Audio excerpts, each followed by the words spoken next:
Hey fellas, this is Vince Miller. I'm so excited you're joining us today. We're in a brand new series entitled Men and Marriage, Overcoming 6 Unspoken Tensions. Glad you're here for. Today's topic is sex and fasting. I bet you're wondering what those two topics have to do with each other. Stay tuned, you'll find out more. Before that, please go over to the website, beresolute.org. We have all kinds of great resources for guys just like you over there, including a devotional that I write every single day for guys just like you. The Men's Daily Devo is what it's called. It is short, sweet, to the point, so it's made for guys like you and I. So hit that Men's Devo button, sign up today. Also, while you're there, pick up a copy of the study guide that goes with this series entitled Men in Marriage, Overcoming 6 Unspoken Tensions. Pick that up right now. It's a great way to support our ministry financially.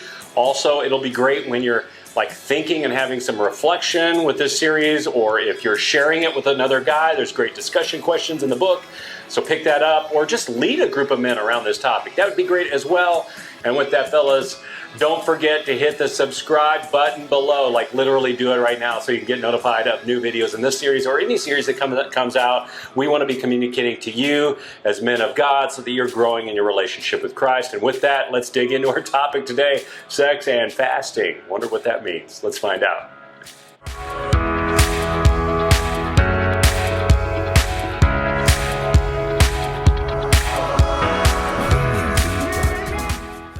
Fellas, sex is a critically important topic in marriage, yet for some reason we rarely talk about it. The truth is we should be talking about it more. And I'm not talking about crude locker room humor, right? After all, God created sex, fellas. I don't know if you know that, but He did. And He wants us to have it, and He wants us to enjoy it, and He's not ashamed of it. And I know men think about it a lot, given the rise of pornography on the internet, sad to say. And I know that we're thinking about it. So why is it then that Christian men are not? We seem to have this weird aversion to talking about sex in a serious context, both with our wives and in the thoughtful company of other men. So today we're going to change all that because we're going to talk about it. Our text today is from 1 Corinthians chapter 7, verses 2 through 5. And I want to read them to you because I just think they're so incredible. Here's what Paul says to the church in Corinth. He says, "But because of the temptation to sexual immorality, each man should have his own wife, and each woman her own husband. The husband should give to his wife her conjugal rights, and likewise the wife to her husband. For the wife does not have authority over her own body, but the husband does. Likewise, the husband does not have authority over his body, but the wife does. Do not deprive one another, except perhaps by agreement for a limited time, that you may devote yourselves to prayer, but then come together again, so that Satan may not tempt you because of your lack of self-control." So here we go, fellas. Sex, right? There's a ton we could talk about today, but I want to zero in on two things that we can learn from Paul in this text. And there are two lessons on authority in marriage and how we use it. Authority in marriage and how we use it. Here's number one. There is a good kind of authority. There is a good kind of authority. Now, you've got to know this. The word authority can be contextually tricky for us. One could easily interpret here in this text as being overbearing and demanding. But let's approach our interpretation in the context of strong spiritual undertones with a strong dose of godly character, right? God's word is clear. Neither the husband nor the wife has a corner on sexual authority. That's what Paul says. They share mutual authority over each other's bodies. And how we exercise that authority matters. And actually, it's beautiful when you think about it rightly. When you use it the way God intends, it's at once selfless and, well, also sexy, right? Listen to the words of a woman from the Song of Solomon, chapter 7, verse 10. Now, this is mind-blowing. I want you to know that this content is very graphic in nature, and this woman is about to have sex with her man Solomon. Here's what she says. She says, "Come, my beloved, let's go out into the fields and lodge in the villages. Let's go out early to the vineyards to see whether the vines have budded, whether the grape blossoms have opened, and the pomegranates are in bloom. There I will give you my love." Right? I will give you my love. "The mandrakes give forth fragrance, and beside our doors are all choice fruits, new as well as old, which I have laid up for you, oh my beloved." Don't you love it? So there's a couple of things that I actually want you to see here that I think are of critical importance.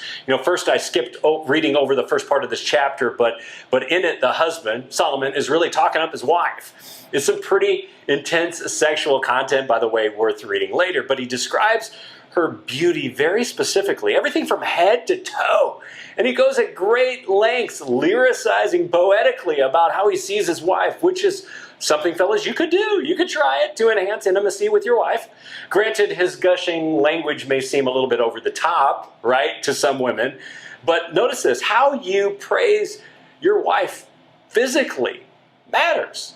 You don't want her to feel viewed as a sex object. At the same time, you want her to know that you desire her, right? Women want to feel beautiful, by the way, and desired, but also valued in a number of other ways too. So learn what will mean the most to your husband and then tell her she'll love it. Look at how she responds here. Second, notice how the woman refers to her husband's authority. Her exact statement is this: I am my beloved's and his desire is for me. I am my beloved's and his desire is for me. Now, fellas, this is a killer explanation of the mutual authority that Paul references back in 1 Corinthians. Essentially, she is willing to give herself to him because she sees that his desire is clearly for her. And how does she know? Well, because he's made it known to her in ways that invite her response. Key principle, right? I can't emphasize this enough. We're talking about a brand of authority that is, well, selfless. It's tender and loving. It's caring. It's sensitive and worthy of complete trust. You see, the wife yields to the husband because she trusts him and he loves her, respects her, and has her best interests at heart. And the husband yields to the wife because he trusts her and knows that she loves him, respects him, and has his best interests at heart as well. It's a two-way street, right? It starts with you, though, the man. It's time to earn your wife's trust and respect. Guys, it all starts with you. We take the spiritual lead here. Number two, if you have to fast, moderate it. If you have to fast, moderate it. Now, most of you guys understand what fasting is. Fasting is merely abstaining from an activity for a period of time to grow closer to God. And we can fast from anything. We can fast from technology. We can fast from media. But in the Bible, fasting involves swearing off food. Now, Jesus abstained from food for 40 days, actually, before launching into his 3 years of ministry. And fasting is this exercise in self-discipline, and through abstinence, we grow closer to God. That's the goal. We set something aside for a while, pushing through the discomfort of abstinence in order to give more attention, well, to God. That's why we do it. It's not to lose weight or any other reason. This can be a powerful experience when done rightly, but in 1 Corinthians 7, we're talking about fasting from sex. Crazy idea, right? And Paul is addressing the fact that some married couples were, well, they were taking it way, way, way too far. Now, here's what's going on. Corinth was situated right in the middle of the Roman Empire, where there were all kinds of cultural issues regarding sexual relations. In fact, there were all kinds of interesting perspectives on marriage, both politically and religiously. Some Christians and non-Christians alike had come to believe that celibacy, even in marriage, was a high form of spirituality. So it appears that Christian married couples started practicing celibacy inside of marriage. Some went so far as to shame other couples who were still enjoying sex within the confines of marriage. So basically, Paul is addressing an issue here that has gotten way out of hand. In a nutshell, he's saying, if you're married, for goodness sakes, have sex. And I believe knowing this cultural nuance helps us to see an important point here. Christians were mishandling their sex fast. Now, it was fine for them to fast and to pray in order to draw closer to God, but that wasn't their motive. They were using a sex fast only to gain cultural and spiritual status and to manipulate somebody else. And Paul sees right through it. So why are we talking about all this, right? Don't lose the point here. Here's why. Fasting can become manipulative.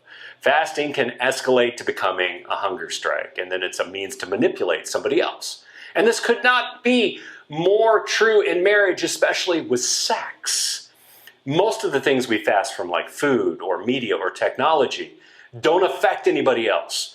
But sex does. Sure, we might benefit occasionally from abstaining from sex in order to draw closer to God together. But guys, it's never okay to deny your wife sex in order to get something you want. Nor is it right for her to do it either. Here's an example that kind of leads to an escalation that can spiral out of control. Have you heard this term before, or this kind of sexy phrase, hey honey, if you do blank for me, then I'll give you some Song of Solomon chapter 7. Now fellas, this might seem innocent at first, right? A little pre-sex tease that both in the marriage might find amusing, right? But sex doesn't work well on a barter system. Carried too far, we can weaponize that stuff to withhold it until we decide that it's earned or deserved. And rather than giving freely what belongs to the other party, the withholding party sort of holds it hostage to get what he or she wants. And this is a misuse of authority. Guys, it's an undeclared sex fast that is 100% conditional. And I might also add that once you start a devious strategy, it's hard to stop it. It spirals out of control, like it did for the Corinthians.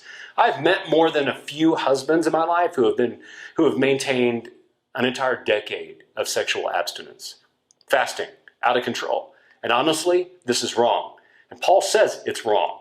An anthill becomes a molehill, which eventually becomes a mountain. And maybe you caught my words there, he or she, it's true, either party can be guilty.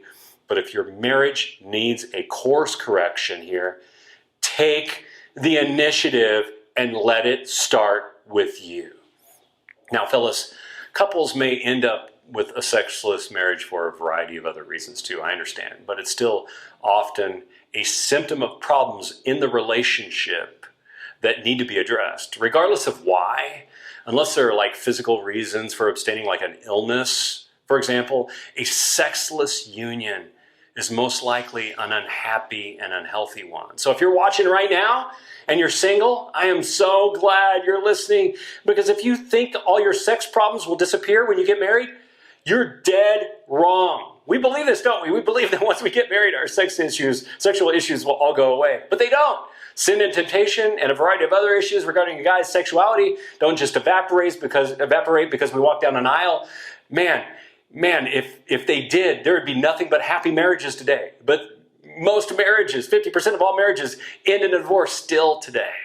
So fellas, if you're married, I'm going to give you some options on some things you can do this week. Here are 3. Number 1, do this. Just kiss your wife every day for an entire week. Kiss your wife every day, each day at least once for an entire week. Number 2, text your wife every day for an entire week about what she means to you.